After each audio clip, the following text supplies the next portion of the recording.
Let us start, and ladies and gentlemen, start with the basic premise: nothing moves without finance, and nothing moves without power, and the power doesn't move without finance, whether it is renewable or it is non-renewable. Non-renewable takes little less monetary power to make it move as compared to renewable power. And it is tie between yesterday versus today, today versus tomorrow. And the one who is sandwiched is today. Those who have consumed yesterday, for them also today has to pay. For the things to come tomorrow has also to be paid and invested by today. That means the present consumers. Whether it is thermal power, hydropower, whether it is geothermal power, wind, solar photovoltaic, or solar thermal, or offshore wind, onshore wind, anything. What sacrifice did by the previous generation, the present generation is enjoying, and what the present generation is doing will be for the future. So there is a constant ongoing debate between who is doing how much for which generation. On the renewable, I have a very different view. Of course, there are two views. One is whether you want development, faster development, employment, or you want energy security, long-term security, long-term solution. Now, this is such a catch-22 situation that you cannot choose either, and you have to live with both. Because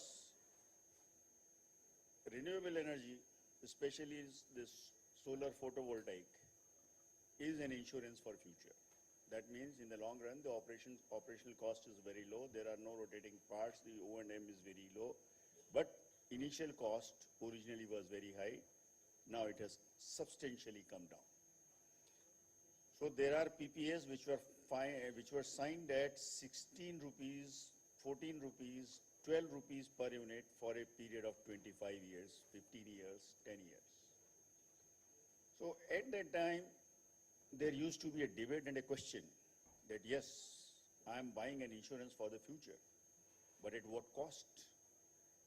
While buying an insurance, I must make out that I buy an insurance out of my savings or my current capability to invest.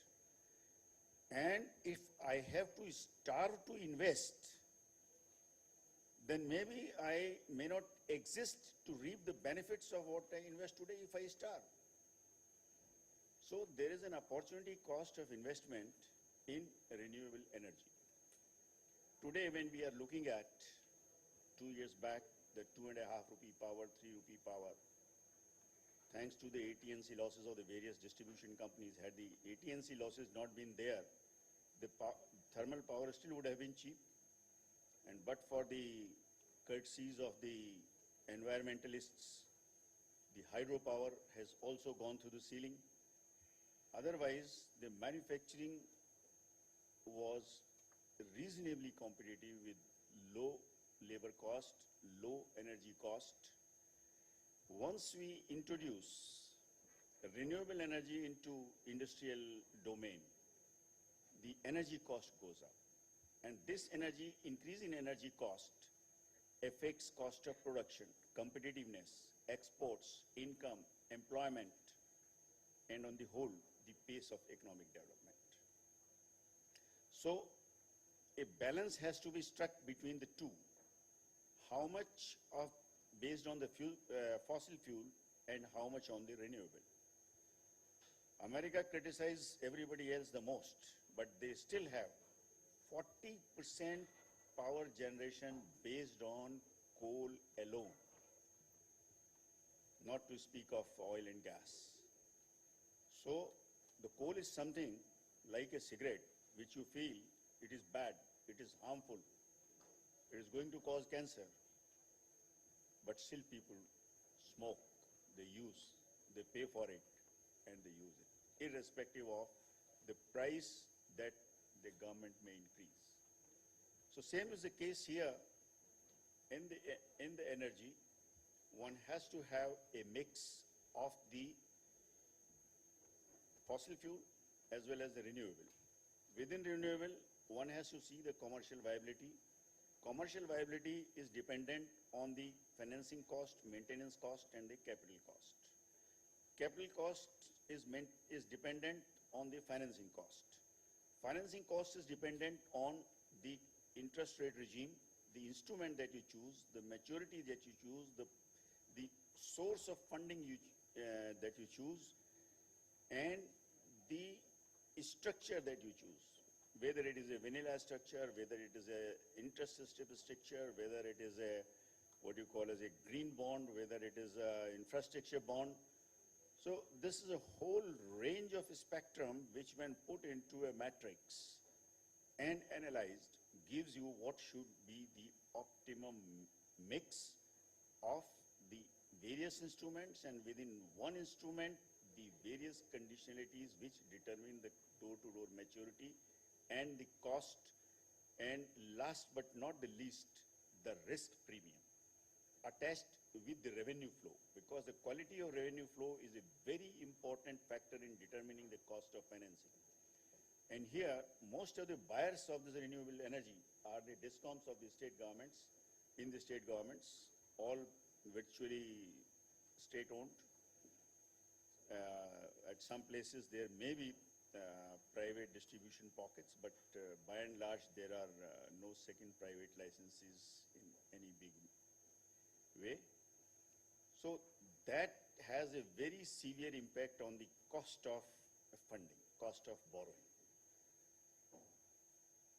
Those who have signed PPAs prior to 2013 had a tariff of something like 8 rupees.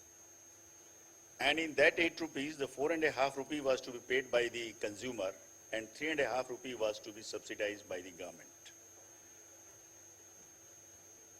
The consumer, what consumer was supposed to pay, consumer has been paying through the fossil power, because the DISCOM submits the ARR to the regulator and gives the power purchase cost bundled, both all kinds of power, including renewable power, and takes the ARR.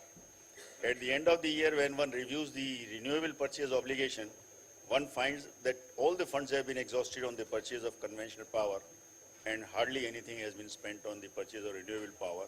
And it is reflected in the RECs, renewable energy certificates, especially for the solar, where the availability is in millions and the purchase is in thousands. The idea of introducing this REC certificate was to provide the liquidity to the renewable energy so that the funding cost be brought down. These certificates could be traded, and that will unlock the funds of the generator. But rightly, wrongly, due to some imbalance, these RECs have not kept pace with the market and with the requirements of the generator and the distributor, and they have landed the whole renewable pace. The government has been pushing.